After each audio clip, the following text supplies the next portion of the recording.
Terus permisi nomor itu saya dari kelas 11 IPA. Di sini saya akan membacakan jawaban dari soal latihan bab 3.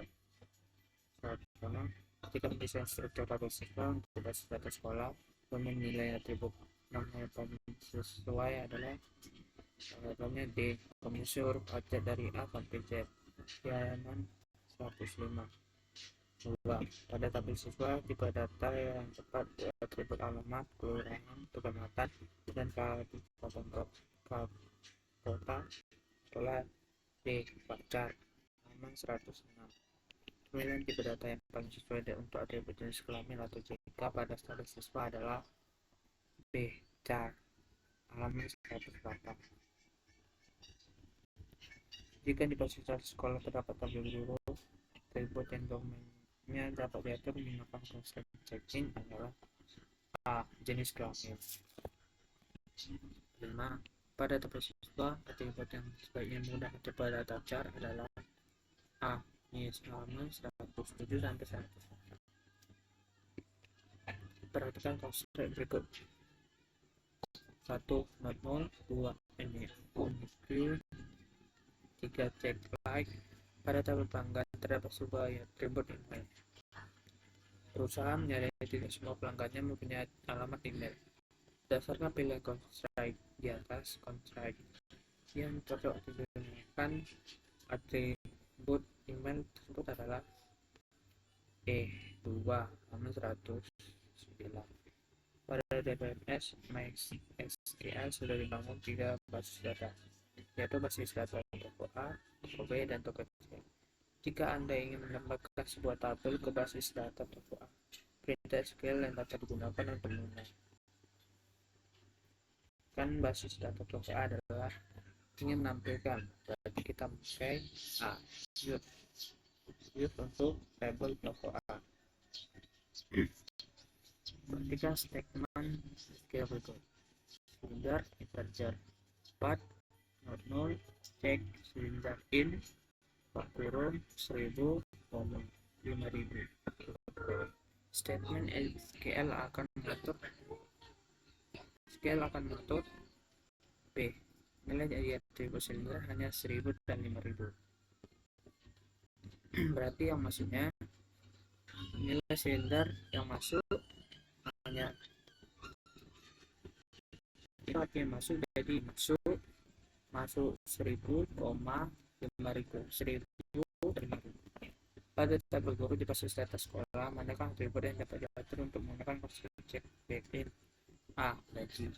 Kontrak yang memastikan bahwa sebuah atribut tidak dapat nilai yang sama adalah Unicode. Ada di halaman 67. Contohnya yang selesai.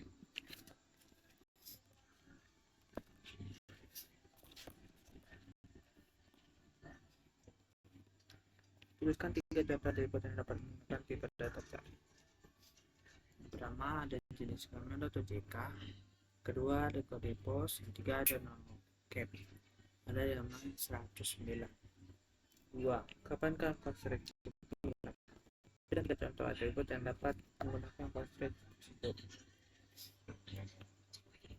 Check-in digunakan ketika kita ingin membatasi input agar mencegah kesalahan atau data yang tidak valid.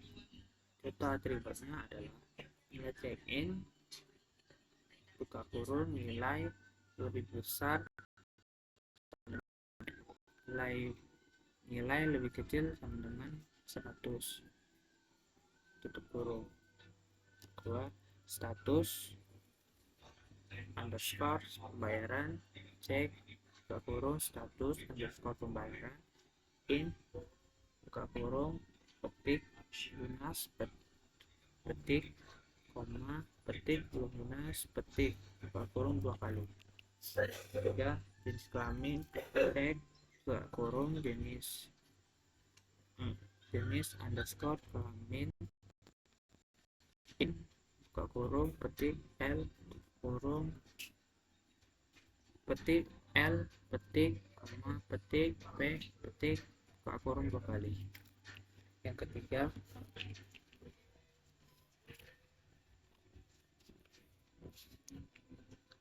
Sebuah tabel pembayaran digunakan untuk menyimpan catatan pembayaran uang SPP dari siswa. Jika uang sekolah yang harus dibayar adalah sebagai berikut.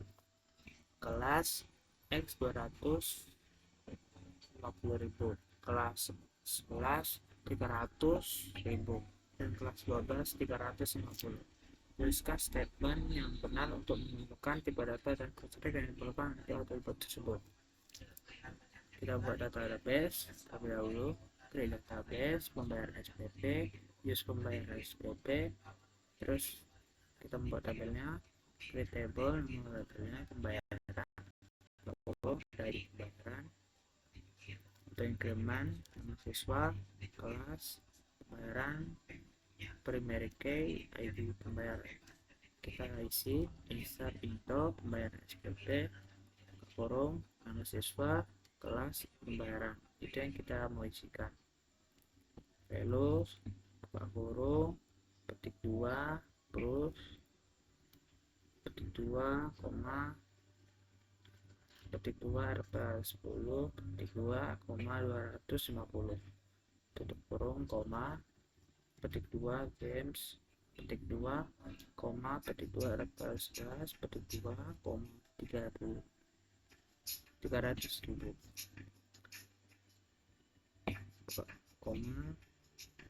buka kurung, kemudian petik 2, petik 2 350, tutup kurung. Yang keempat, perhatikan atribut berikut. Pegawai, di pegawai, nama lengkap, jenis kelamin, tempat lahir, tanggal lahir, pendidikan, alamat, kota, dan email. Tentukan domain tipe data dan constraint yang sesuai untuk tabel pegawai tersebut. Yang pertama, ID pegawai, domainnya ID unik pegawai, tipe datanya ada, constraintnya primary key, not.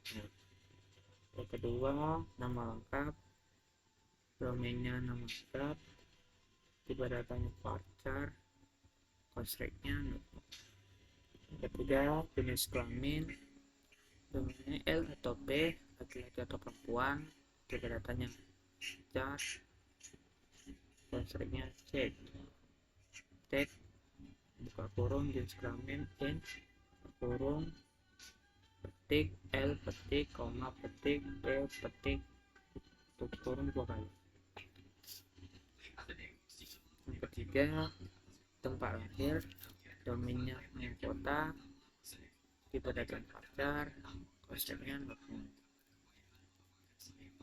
Yang keempat, tanggal lahir, domainnya tanggal lahir, tipe datanya date, constraintnya not. Pendidikan, domainnya SD sampai S3, tipe datanya pacar, constraintnya cek, buka kurung, pendidikan in, kurung SD, SMP, SMA, D3, S1, S2, S3, semuanya pakai petik dan koma kecuali yang dipraktir, tutup kurung 2 kali. Selanjutnya alamat, domain, alamat rumah, pacar, tidak ada constraint.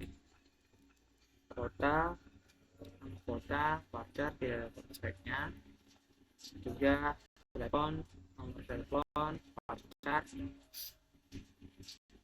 dan Unicode.